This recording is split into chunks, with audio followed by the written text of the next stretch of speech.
Marvel movie, and that being Ant-Man and the Wasp: Quantumania. So here are my thoughts on it. So first off, I'm going to talk about what I thought bad about it, and I'm going to keep moving up to the good. So the thing I didn't really find good about it was the inclusion of MODOK. For one, I think Kang is enough for Ant-Man to go up against. If you're gonna add in another villain, do like a less known thing and save MODOK for honestly, I think MODOK could be pretty good for Armor Wars, because that would be pretty interesting to have him in it because they're both technology heroes. So first off, I don't think the inclusion of MODOK was very good, and also the execution of MODOK wasn't very good. Also, the CGI effects on him weren't the best, too. And also, he has probably the most goofy character arc in all of fiction. And I am not kidding about that. Also, I feel like calling it Ant-Man and the Wasp: Quantumania is a bit of it shouldn't really be called that. It should be called Ant-Man 3 Quantumania or something, because Ant-Man and the Wasp: Quantumania doesn't really make sense, because the Wasp is more like a side character in this movie. She's just more there to help out Ant-Man. She doesn't really have any sort of arc. She's just more there and fights bad guys. But that's more or less all what Wasp does in this movie.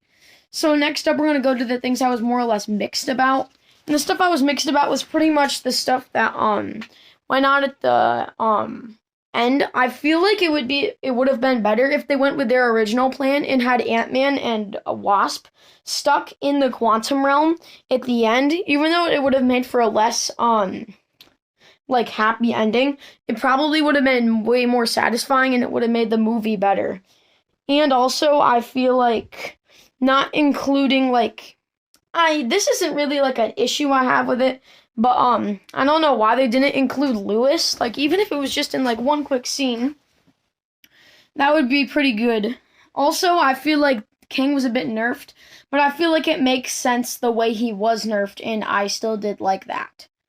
Okay, next up I'm going to talk about the things I really liked about it. So first off, I really liked the beginning of this movie and getting to see where everyone's at, and I thought it was pretty interesting. And then eventually when they got in the quantum realm, we got to get a lot of world building sci-fi stuff, which was really interesting. Kang, in my opinion, was a pretty phenomenal villain. He definitely has the potential to be way better than Thanos. I also really liked Scott Lang's arc throughout the movie. Cassie is pretty cool in this movie. All the characters are pretty nice, except MODOK. I really hate MODOK for some reason in this. I do not know why. Kang was definitely the standout of this movie. He was phenomenal. Jonathan Majors is phenomenal as Kang. And also, I feel like they captured the aspect of him being the conqueror and everyone fearing him. I thought that was pretty cool. It made him a bit like the Darth Vader of the quantum realm, which I found to be pretty cool. I also liked the final battle. My theater was also cheering, clapping. My theater got really excited during watching this, so that definitely added to the experience of the movie. I also really liked the Loki post-credit scene. That one was pretty cool. And the other post-credit scene, I wasn't really exactly sure what to make of it, but I guess it was pretty good. Because it more or less just sets up other things, but I didn't really understand it all that much.